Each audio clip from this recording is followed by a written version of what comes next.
ನೈನಿ, ನೀನ್ ಈ ಸೀರೆಯಲ್ಲಿ ಹೇಗೆ ಕಾಣಿಸ್ತಿದ್ಯಾ ಗೊತ್ತಾ? ಮುತ್ತಿನ ಬೊಂಬೆಗೆ ಸೀರೆ ಉಡ್ಸಿದ್ರೆ ಎಷ್ಟು ಚಂದವಾಗಿ ಕಾಣಿಸುತ್ತೋ ಅಷ್ಟು ಚಂದ ಕಾಣಿಸ್ತಿದ್ಯಾ. ನಮ್ ನೈನಿ ಅದ್ ಎಷ್ಟು ಚೆನ್ನಾಗಿ ಸುಂದರವಾಗಿದ್ದಾಳು. ನನ್ ದೃಷ್ಟಿನೇ ತಗ್ಲುತ್ತೆ. ಸುಮ್ನಿರಿ ಅಕ್ಕ. ನಿಜಾನೇ ನೈನಿ. ಆಕಾಶದಿಂದ ಭೂಮಿಗೆ ಬಂದಿರೋ ಚಂದ್ರನ್ ತರ, ಜೀವ ಇರೋ ದಂತದ ಬೊಂಬೆ ತರ ಕಾಣಿಸ್ತಿದ್ಯಾ. ಒಂದೇ ಮಾತಲ್ಲಿ ಹೇಳ್ಬೇಕು ಅಂದ್ರೆ, ನನ್ ಮೈದ್ನ ನಿನ್ನ ನೋಡಿ ತನ್ನನ್ ತಾನು ಕಣ್ಣಲ್ಲಿ ಕಣ್ಣಿಟ್ಟು ನೋಡ್ತಾ ಈ ಲೋಕನೇ ಮರ್ಸೋ ಅಂತ ಮುದ್ದಾದ ಗೊಂಬೆ ತರ ಇದೆಯಾ. ಹೋಗಿ ಹಾಸಿನಿ ಅಕ್ಕ, ಈಗ ಸುಮ್ನಾಗಿ ಸಾಕು. ಅರ್ಥ ಆಯ್ತು. ಈ ನಾಚಿಕೆ ನನ್ ಮೈದ್ನ ವಿಶಾಲ್ ಹೃದಯನ ಕರಗಿಸೋದಂತೂ ಗ್ಯಾರಂಟಿ. ಅದನ್ನ ನೋಡಿ ನೀನ್ ನಾಚಿಕರಿಗೆ ನೀರಾಗೋದು ಅದ್ರಷ್ಟೇ ಗ್ಯಾರಂಟಿ. Super super. ನಮ್ ನೈನಿ ನಾಚ್ಕೊಳ್ಳೋದು, ಹಾಸಿನಿ ಅಮ್ಮ ಅವರು ಅವಳನ್ನ ರೇಗ್ಸೋದು. ಅಬ್ಬಬ್ಬಬ್ಬ, ನೋಡಕ್ಕೆ ಚೆನ್ನಾಗಿದೆ. ಅಕ್ಕ ತಂಗಿರು ಹೀಗಿರ್ಬೇಕಂತ ಅನ್ನೋ ತರ ಇದ್ದೀರಾ ನೀವಿಬ್ರು. ಹಾಸಿನಿ ಅಕ್ಕ ನನ್ನ ಊರ್ಗಿತ್ತಿ ಆಗಿದ್ರು ನನ್ನ ಅಕ್ಕನ ಸಮಾನ. ಒಂದೇ ತಾಯಿ ಹೊಟ್ಟೆಲ್ ಹುಟ್ಟದೇ ಇದ್ರು ನಾವಿಬ್ರು ಅಕ್ಕ ತಂಗಿರೇ. ಇದನ್ನ ನಾನು ಕಣ್ಣಾರೆ ನೋಡ್ತಿದ್ದೀನಲ್ಲ ನಯನಿ, ನೀನು ಅದನ್ನ ಹೇಳೋ ಅವಶ್ಯಕತೆನೇ ಇಲ್ಲ. ನೀನ್ ಮೊದಲನೇ ಸತಿ ಮನೆಗ್ ಬಂದಾಗ ನಿನಗೆ ಅಮ್ಮನ್ ತರ ಮುದ್ದು ಮಾಡಿ ಅಕ್ಕನ್ ತರ ಬುದ್ಧಿ ಹೇಳಿದ್ದು ಹಾಸಿನಿ ಅಮ್ಮ ಅವರೇ ಅಲ್ವಾ? ಹೌದು ಶಿವ, ಈ ಮಾತು ಅಕ್ಷರ ಸಹ ನಿಜ. ಇವತ್ತು ನಾನಿಷ್ಟು ಸಂತೋಷವಾಗಿದ್ದೀನಿ ಅಂದ್ರೆ ಅದಕ್ಕೊಂದು ರೀತಿಲಿ ಹಾಸಿನಿ ಅಕ್ಕನೂ ಕಾರಣ. ನಯನಿ, ಲೇಟ್ ಆಯ್ತು. ಬೇಗ ಹಾಲಿನ ಗ್ಲಾಸ್ ತಗೊಂಡು ಇದೇ ನಾಚಿಕೆಯಲ್ಲಿ ನಿಮ್ಮ ಯಜಮಾನ್ರ ಹತ್ರ ಹೋಗಮ್ಮ. ಶಿವ, ಹಾಲು, ಬಾದಾಮಿ ಹಾಲು ಎಲ್ಲ ರಾತ್ರಿಗೆ. ಇವಾಗ ಬರೀ ಟೀ, ಕಾಫಿ. ರಾತ್ರಿ ಎಲ್ಲ ಕತೆ ಹೇಳ್ಕೊಂಡು ಇದ್ದಿದ್ರಿಂದ ಟೈಮ್ ವೇಸ್ಟ್ ಆಯ್ತು. ನನ್ ನಯನೇ ವಿಶಾಲ್ ಯಜಮಾನ್ರು ಒಂದಾದ್ರೆ ಹೇಗ್ ಕಾಣಿಸ್ತಾರೋ ಅದು ನೋಡ್ಬೇಕಂತ ನನಗೆ ಅನಿಸ್ತಿದೆ. ಇಲ್ಲಿ ನಮ್ ನಯನಿ ವಿಶಾಲ್ ಯಜಮಾನ್ರಿಗೋಸ್ಕರ ಕಾಯ್ತಿದ್ದಾಳಂದ್ರೆ ಈ ನಲ್ಲಿ ನಮ್ ವಿಶಾಲ್ ಯಜಮಾನ್ರು ನಯನಿಗೋಸ್ಕರ ಏನ್ ಮಾಡ್ತಿದಾರೋ ಏನೋ.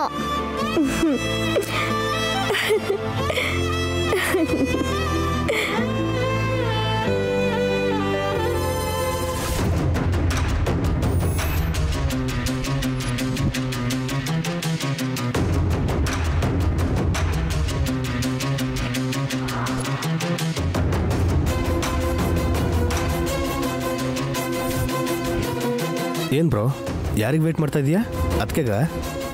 ಇಲ್ಲ ಕಣೋ, ಧರಣಿಗೋಸ್ಕರ.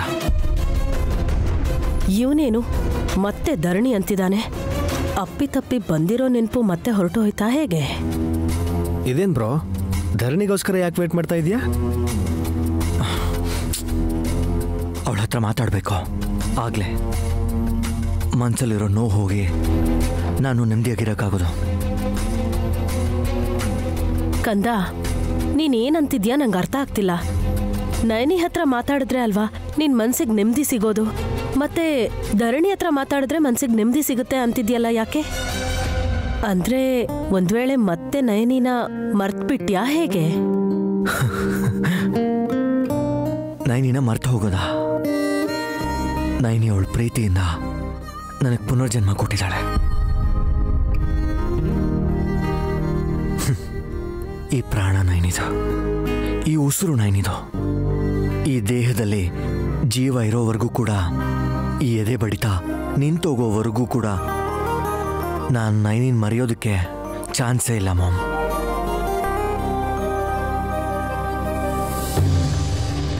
ಆ ದೇವ್ರ ಹತ್ರ ಒಂದೊಂದು ಬೇಡ್ಕೋತೀನಿ. ಈ ಜನ್ಮಕ್ಕೆ ಅಲ್ಲ, ಪ್ರತಿ ಜನ್ಮದಲ್ಲೂ ನಯನಿ ಜೊತೆ ಸಪ್ತಪದಿ ತುಳಿಯೋ ವರ ಕೊಡಪ್ಪ ಅಂತ ಮನಸ್ಫೂರ್ತಿಯಿಂದ ಕೇಳ್ಕೋತೀನಿ ಮಾಮ್. ನನಗಿನ್ನೇನು ಬೇಡ. ಮತ್ತೆ ಧರಣಿಗೋಸ್ಕರ ಯಾಕೆ ಕಾಯ್ತಾ ಇದೀಯಾ? ಅವಳಿಗೆ ಸಾರಿ ಹೇಳೋದಕ್ಕೆ ಮಾಮ್. ಸಾರಿ ಯಾಕೆ ಬ್ರೋ? ಬೇರೆಯವ್ರ ಗಂಡ ತನ್ನನ್ನ ಹೆಂಡತಿ ಅಂತ ಕರೀತಿದ್ದಾಗ ಅದು ಯಾವ ಹೆಂಗಸ್ಗಾದ್ರೂ ಕೂಡ ನೋವಿನ ವಿಷಯ. ಪಾಪ ನನ್ನಿಂದಾಗಿ ತುಂಬ ನೋವು ಅನುಭವಿಸಿರ್ತಾಳೆ. ಸೊ ಸಾರಿ ಹೇಳಿದ್ರೆ ಮನಸ್ಸಲ್ಲಿರೋ ಗಿಲ್ಟ್ ಫೀಲ್ ಹೋಗುತ್ತೆ.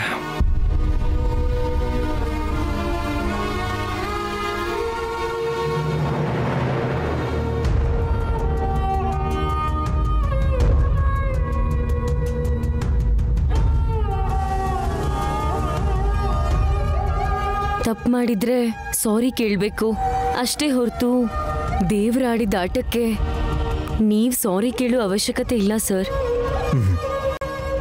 ದೇವ್ರ ಆಡಿರೋ ಆಟ ಆಗಿರ್ಬೋದು ಧರಣಿ, ಆದರೆ ತುಂಬ ಸಿಚುವೇಶನ್ಸಲ್ಲಿ ತುಂಬ ಸಲ ನೀನು ನೊಂದ್ಕೊಂಡಿರ್ತೀಯಲ್ವಾ? ಹೌದು ಸರ್, ತುಂಬ ನೊಂದ್ಕೊಂಡೆ. ಸೀತಾರಾಮರ್ ಥರ ಇರೋ ಇಂಥ ಅನ್ಯೋನ್ಯವಾದ ಜೋಡಿಗೆ ಆ ದೇವ್ರು ಇಷ್ಟು ದೊಡ್ಡ ಕಷ್ಟ ಯಾಕೆ ಕೊಟ್ಟ ಅಂತ ನೊಂದ್ಕೊಂಡೆ.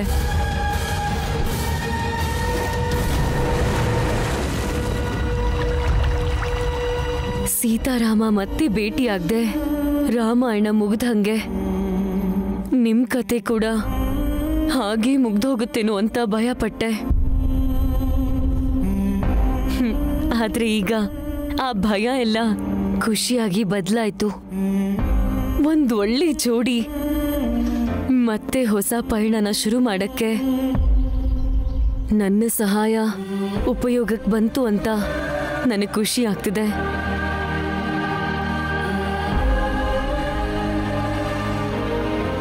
ಈಗ ಖುಷಿ ಮತ್ತೆ ಸಂತೃಪ್ತಿ ಜೊತೆಗೆ ನಾನಿಲ್ಲಿಂದ ಹೊರಡ್ತಾ ಇದ್ದೀನಿ.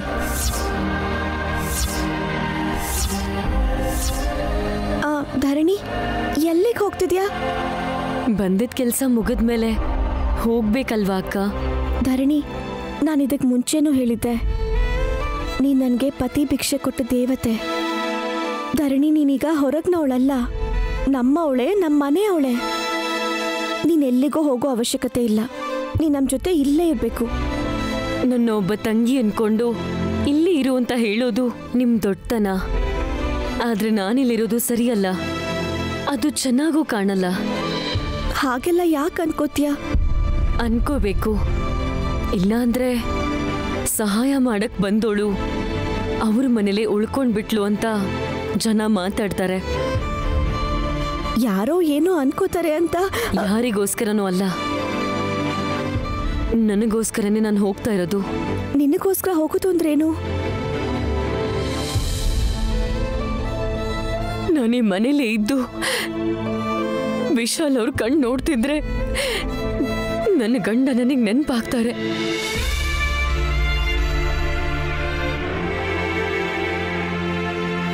ಆಗಿದ್ದ ಅಪಘಾತ ಹೋಗಿ ಜೀವ ನೆನಪಿಗೆ ಬರುತ್ತೆ. ನಾನು ಕಳ್ಕೊಂಡ ಕನಸು ಮತ್ತೆ ಆಸೆ ಎಲ್ಲ ನನಗೆ ನೆನಪಾಗಿ ನಾನು ಕುಗ್ಗಿ ಹೋಗ್ತೀನಿ. ಈ ತರ ಪ್ರತಿ ಕ್ಷಣ ನರಕ ಅನುಭವಿಸೋ ಶಕ್ತಿ ನನಗಿಲ್ಲ.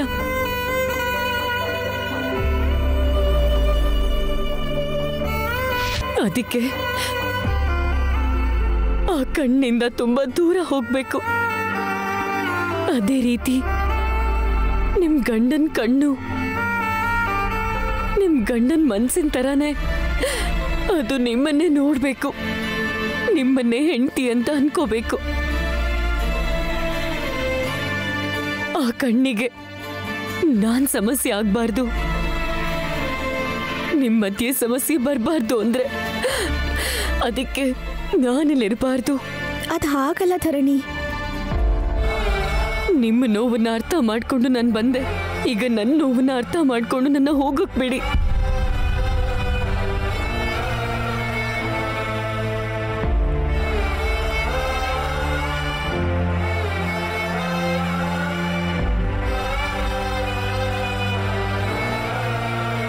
ನೀನ್ ಮಾಡಿರೋ ಸಹಾಯನ ಈ ಜನ್ಮದಲ್ಲಿ ಮರೆಯಕ್ಕಾಗಲ್ಲ ಧರಣಿ. ಇವತ್ತು ನಾನು ನನ್ನ ಗಂಡ ಇಷ್ಟು ಸಂತೋಷವಾಗಿದ್ದೀವಿ ಅಂದರೆ ಅದಕ್ಕೆ ಕಾರಣ ನೀನೇ. ನಾವು ಚೆನ್ನಾಗಿರ್ಬೇಕು ಅಂತ ನಿನ್ನ ಮನಸ್ಸಲ್ಲೇ ತುಂಬ ನೋವು ಅನುಭವಿಸ್ದೆ. ನೀವು ಕೇಳಿದಾಗ ನನಗಿಲ್ಲಿಗೆ ಬರಕ್ಕೆ ಇಷ್ಟ ಇರಲಿಲ್ಲ. ಒಂದು ವೇಳೆ ಬರ್ದೇ ಇದ್ದಿದ್ರೆ ನನ್ನಿಂದಾಗಿ ಒಂದೊಳ್ಳೆ ಜೋಡಿ ಜೀವನ ಹಾಳಾಗ್ತಿತ್ತು ಅನ್ನೋ ಬೇಜಾರು ನನ್ನ ಜೀವನ ಪೂರ್ತಿ ಕಾಡ್ತಾ ಇರ್ತಿತ್ತು. ಈಗ ಬೇಜಾರಿನ ಸ್ಥಾನದಲ್ಲಿ ಹೇಳ್ಕೊಳಕ್ಕಾಗ್ದಿರೋಷ್ಟು ಸಂತೋಷ ಇದೆ. ಹೋಗಿ ಬರ್ತೀನಕ್ಕ, ಹೋಗಿ ಬರ್ತೀನಿ ಸರ್.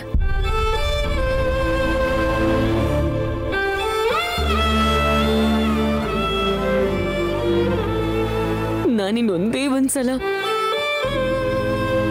ಅವ್ರ ಕಣ್ಣು ಹತ್ರದಿಂದ ನೋಡ್ಬೋದಾ?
ಯಜಮಾನ್ರೆ, ನೈನಿ, ಅದು ಯಾಕೋ ಗೊತ್ತಿಲ್ಲ, ನೀನು ಸ್ವಲ್ಪ ಜೊತೆಲಿ ಇಲ್ದಿದ್ರು ಕೂಡ ತುಂಬ ಬೋರಿಂಗ್ ಆಗಿ ಏನೋ ಕಳ್ಕೊಂಡಿರೋ ಹಾಗೆ ಫೀಲ್ ಆಗುತ್ತೆ ನೈನಿ. ನನಗೋಸ್ಕರ ಇಷ್ಟು ಒದ್ದಾಡೋ ಗಂಡ ಸಿಗೋದು, ಇಷ್ಟು ಪ್ರೀತಿ ಸಿಗೋದು ನಿಜವಾಗ್ಲೂ ನನ್ನ ಅದೃಷ್ಟ ಯಜಮಾನ್ರೆ. ಈ ಜೀವನಕ್ಕೆ ಇದಕ್ಕಿಂತ ಇನ್ನೇನು ಬೇಕು ಹೇಳಿ? ಯಜಮಾನ್ರೆ, ಮೊಸರನ್ನ ಬೇಕು ಅಂದಿದ್ರಲ್ಲ, ತಗೊಂಡ್ ಬಂದಿದ್ದೀನಿ. ಆ ಲ್ಯಾಪ್ಟಾಪ್ನ ಪಕ್ಕಕ್ಕಿಟ್ಟು ನೆಮ್ಮದಿಯಿಂದ ತಿನ್ನಿ ಯಜಮಾನ್ರೆ. ಅದೇ ನೇನಿ, ಪ್ಲೇಟಲ್ಲಿ ತರದೆ ಯಾಕೆ ಎಲ್ಲೆಲ್ಲಿ ತಗೊಂಡ್ಬಂದಿದ್ಯಾ ವಿಚಿತ್ರವಾಗಿ? ಈ ಬಾಳೆ ಎಲೆ 100 ವರ್ಷದ ಗಂಡ ಹೆಂಡ್ತಿರ್ ಬಂಧನಕ್ಕೆ ಪ್ರತೀಕ ಯಜಮಾನ್ರೆ. ಏನು, ಈ ಎಲೆ ಗಂಡ ಹೆಂಡ್ತಿರ ಸಂಬಂಧಕ್ಕೆ ಪ್ರತೀಕನಾ? ಹೇಗ್ ನೇನಿ? ಮದ್ವೆ ಆದ ತಕ್ಷಣ ಗಂಡ ಹೆಂಡ್ತಿರಿಬ್ರು ಸೇರಿ ಒಂದೇ ಎಲೆಯಲ್ಲಿ ಊಟ ಮಾಡ್ತಾರೆ. ಅದರ ಅರ್ಥ ಏನು ಅಂದ್ರೆ, ಒಬ್ರಿಗೊಬ್ರು ಸೇರ್ಕೊಂಡು ಒಂದು ಸುಂದರವಾದ ಬಂಧನನ ಬಾಳೆ ಎಲೆಯಲ್ಲಿ ಸೃಷ್ಟಿ ಮಾಡ್ತಾರೆ. ಗಂಡ ಹೆಂಡತಿ ಸಂಬಂಧ ಕೂಡ ಅದರಲ್ಲಿರೋ ಹಾಗೆ ಇಷ್ಟ, ಅಭಿರುಚಿಗಳು, ಪ್ರೀತಿ, ವಿಶ್ವಾಸನ, ಅನುಬಂಧನ ಹೀಗೆ ಒಂದೊಂದೇ ಸೇರಿಸ್ಕೊಂಡು ದೂರ ಆಗದಿರೋ ಹಾಗೆ ಒಂದು ಸುಂದರವಾದ ಸಂಬಂಧ ಶುರುವಾಗ್ಲಿ ಅಂತ. ವಾವ್, ಈ ಎಲೆಯಲ್ಲಿ ಒಟ್ಟಿಗೆ ಊಟ ಮಾಡೋದ್ರಿಂದ ಇಷ್ಟೆಲ್ಲ ಇದೆಯಾ? ಹೌದು ಯಜಮಾನ್ರೆ, ಈ ಬಾಳೆ ಎಲೆಗೆ ಒಂದು ಹೆಸರು ಕೂಡ ಇದೆ, ಪತ್ರಾವಳಿ ಅಂತ. ಪತಿ ಮತ್ತು ಪತ್ನಿ ಅಂದ್ರೆ ಗಂಡ ಹೆಂಡತಿ ಅಂತ ಅರ್ಥ. ಓಹ್ ವಾವ್, ವಂಡರ್ಫುಲ್, ಫ್ಯಾಂಟಾಸ್ಟಿಕ್. ಗಂಡ ಹೆಂಡತಿ ಇಬ್ರು ಈ ಎಲೆಯಲ್ಲಿ ಒಬ್ರಿಗೊಬ್ರು ಕೈ ತುತ್ತನ್ನ ತಿನ್ಸೋದ್ರಿಂದ ಇದಕ್ಕೆ ಪತ್ರಾವಳಿ ಅಂತಾರೆ. ಯಜಮಾನ್ರೆ, ಆ ಅಪಘಾತ ನಮ್ಮ ಮಧ್ಯೆ ಸಮಸ್ಯೆ ಸೃಷ್ಟಿಸ್ತು. ನಿಮ್ಮ ಪಕ್ಕದಲ್ಲೇ ನಾನಿದ್ರು ನಾನು ನಿಮ್ಮ ಹೆಂಡತಿ ಅಂತ ನೀವು ಗುರ್ತಿಸೋಕ್ಕಾಗ್ತಿರೋ ಅಂತ ಸ್ಥಿತಿಗೆ ತಂದಿಡ್ತು. ನಮ್ಮ ಮಧ್ಯೆ ಇಂಥ ಸಮಸ್ಯೆ ಇದೇ ಮೊದಲು ಇದೇ ಕೊನೆ ಸಲ ಆಗ್ಬೇಕು. ಅದಕ್ಕೆ ಇಷ್ಟು ವಿಶಾಲವಾಗಿರೋ ಬಾಳೆ ಎಲೆಲಿ ನಾವಿಬ್ರು ಸೇರಿ ತಿಂದ್ರೆ ಇದ್ರ ಹಾಗೆ ನಮ್ಮ ಸಂಬಂಧ ಕೂಡ 100 ವರ್ಷ ಹೀಗೆ ಇರುತ್ತೆ ಅನ್ನೋ ನಂಬಿಕೆ ನನಗಿದೆ. ಇದು ನಮಗೆ ಮತ್ತೆ ಶುರುವಾಗ್ತಿರೋ ಹೊಸ ಜೀವನ ಯಜಮಾನ್ರೆ. ಅದಕ್ಕೆ ಮದುವೆ ಆದ್ಮೇಲೆ ಗಂಡ ಹೆಂಡ್ತಿರು ಒಟ್ಟಿಗೆ ಊಟ ಮಾಡೋ ಹಾಗೆ ನಾವು ಕೂಡ ಇದರಲ್ಲಿ ಒಟ್ಟಿಗೆ ಊಟ ಮಾಡಿ ಹೊಸ ಅಧ್ಯಾಯನ ಶುರು ಮಾಡೋಣ. ನಿನ್ನ ಮುಖದಲ್ಲಿ ತುಂಬಾ ದಿನಗಳಾದ್ಮೇಲೆ ನಿಜವಾದ ಸಂತೋಷ ಕಾಣಿಸ್ತಾ ಇದೆ. ನನಗೀಗ ಹೊಟ್ಟೆ ತುಂಬ್ದಂಗೆ ಆಗ್ತಿದೆ ನೈನಿ. ಅಯ್ಯೋ, ಹಾಗೆ ಹೊಟ್ಟೆ ತುಂಬ್ತು ಅಂತ ಹೇಳಿ ನೀವು ಊಟ ಮಾಡದೆ ಹಾಗೆ ಇದ್ಬಿಡ್ತಿರೋ ಏನೋ? ಸರಿಯಾಗಿದ್ದೀರಾ ಯಜಮಾನ್ರೆ ನೀವು. ನನ್ನ ಕೈಯಾರೆ ನಿಮಗೆ ತಿನ್ನಿಸ್ತೀನಿ.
ಮತಿ ಎಷ್ಟೋ ಗತಿನೂ ಅಷ್ಟೇ. ಹುಟ್ಟಿದ ಮನೆ ಬೆಳೆದು ಬಂದ ರೀತಿ ವಿಧಿವಿಧಾನಗಳ ಹಾಗೆ ಬುದ್ಧಿ ಇರುತ್ತೆ. ಊಟಕ್ಕೆ ಗತಿ ಇಲ್ಲದೆ ಇರೋ ಗುಡಿಸಲಿನ ಬದುಕಲ್ವಾ? ಅರಮನೆಗೆ ಬಂದ್ರೂ ಆ ಗುಡಿಸಲಿನ ಬುದ್ಧಿ ಹೋಗಲ್ವಲ್ಲ? ಅದಕ್ಕೆ ಬಂಗಾರದ ತಟ್ಟೆಯಲ್ಲಿ ತಿನ್ಬೇಕಾಗಿರೋ ನನ್ನ ಮಗನ್ಗೆ ಈ ರೀತಿ ಚೀಪಾದ ಎಲೆಯಲ್ಲಿ ತಿನ್ನಿಸ್ತಿದ್ಯಾ? ಬಂಗಾರದ ತಟ್ಟೆಯಲ್ಲಿ ಐಶ್ವರ್ಯ ಕಾಣುತ್ತೆ, ಅದೇ ಬಾಳೆ ಎಲೆಯಲ್ಲಿ ನಮಗೆ ತೃಪ್ತಿ ಸಿಗುತ್ತೆ. ಏನು ಮಗ ಮಗ ಅಂತ ಪ್ರೀತಿ ಸ್ವಲ್ಪ ಜಾಸ್ತಿ ತೋರಿಸ್ತಿದ್ದೀರಲ್ಲ? ನಿನ್ನ ಮಾತಲ್ಲಿರೋ ಸುಳ್ಳು ಪ್ರೀತಿ, ಮನ್ಸಲ್ಲಿರೋ ವಿಷ ನನಗೆ ಗೊತ್ತಿಲ್ವಾ? ಏನು ನಿನ್ ಗಂಡನ್ಗೆ ಹಳೆ ನೆನಪು ಬಂದ ತಕ್ಷಣ ಒಂದೇ ಸಲ ಈ ಥರ ಮಾತಾಡ್ತಾ ಇದೆಯಾ? ಕೈ ಮಾಡಬೇಕು. ಆದರೆ ವಯಸ್ಸಲ್ಲಿ ದೊಡ್ಡೋರಲ್ವ ನೀವು, ಅದಕ್ಕೆ ನಿಮ್ಮ ಕುತಂತ್ರದಿಂದ ಕೋಪದಲ್ಲಿ ನನ್ನ ರಕ್ತ ಕುದೀತಾ ಇದ್ರು ನಿಮ್ಮ ವಯಸ್ಸಿಗೆ ಬೆಲೆ ಕೊಟ್ಟು ಸುಮ್ಮನಿದ್ದೀನಿ. ಅದಕ್ಕೂ ಮೀರಿ ನನ್ನ ಗಂಡಗೆ ಈಗಷ್ಟೇ ಊಟ ಮಾಡಿಸಿದ ಖುಷಿಲಿದ್ದೀನಿ. ನಿನ್ನ ಹತ್ರ ಮಾತಾಡಿ ಆ ಸಂತೋಷನ ಹಾಳು ಮಾಡ್ಕೋಬಾರ್ದು ಅಂತ ಸುಮ್ಮನಿದ್ದೀನಿ. ಏಯ್, ಏನೋ ಹುಚ್ಚುಚ್ಚು ಪ್ರಯತ್ನಗಳನ್ನು ಮಾಡಿ ನಿನ್ನ ಗಂಡನ್ಗೆ ಹಳೆ ನೆನಪು ಬರೋ ಥರ ಮಾಡಿದ್ಯಾ ಅಂತ ಬೀಗಬೇಡ. ನಿನ್ನ ಕಣ್ಣಲ್ಲಿ ಆನಂದ ಬಾಷ್ಪ ಅಲ್ಲ, ಕಣ್ಣೀರೇ ಯಾವತ್ತು ಬರಬೇಕು. ಹಾಗೆ ಬರೋ ಥರ ಈ ತಿಲೋತ್ತಮ ಮಾಡ್ತಾಳೆ. ನನ್ನ ಗಂಡಂಗೆ ಎಲ್ಲ ನೆನಪಾಗಿದ್ದಕ್ಕೆ ನಾನು ತುಂಬ ಸಂತೋಷವಾಗಿದ್ದೀನಿ. ಹಾಗೆ ನಿನ್ನ ಬಗ್ಗೆ, ನಿನ್ನ ನಿಜ ಸ್ವರೂಪದ ಬಗ್ಗೆ ಅವ್ರಿಗೆ ಗೊತ್ತಾಗಿದ್ದ ದಿನ ನೀನೇನು, ನಿನ್ನ ಸುಳ್ಳು ಪ್ರೀತಿ ಹಿಂದೆ ಇರೋ ದ್ರೋಹ ಏನು ಅಂತ ಅವ್ರಿಗೆ ಗೊತ್ತಾಗಿದ್ದ ದಿನ ನಾನು ಇದಕ್ಕಿಂತ ಜಾಸ್ತಿ ಖುಷಿಯಾಗಿರ್ತೀನಿ. ಆಗ ನಿನ್ನ ಮಗ ನಿನ್ನನ್ನು ಅಮ್ಮ ಅಂತ ಕರೀದೆ. ಶಿವ ಶಂಕರ್ ಶಾಸ್ತ್ರಿಗಳ ಮೊಮ್ಮಗಳಲ್ವಾ?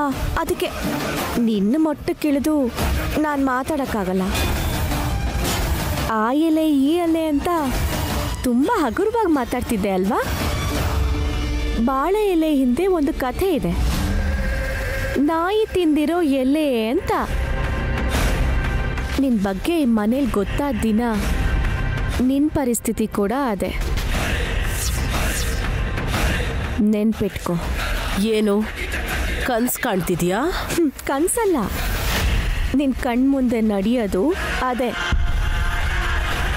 ನಿಂದಲ್ದೆ ಹೋದ್ರು ನನ್ನ ಮನೆ ಅಂತ ಎಗರಾಡ್ತಿದ್ದೆ ಅಲ್ವಾ? ನನ್ನ ಊರಲ್ಲಿ ನಂಗೆ ಇರೋಕ್ಕೆ ಒಂದು ಮನೆನಾದ್ರೂ ಇದೆ, ನಿಂಗೆ ಅದು ಕೂಡ ಇರಲ್ಲ.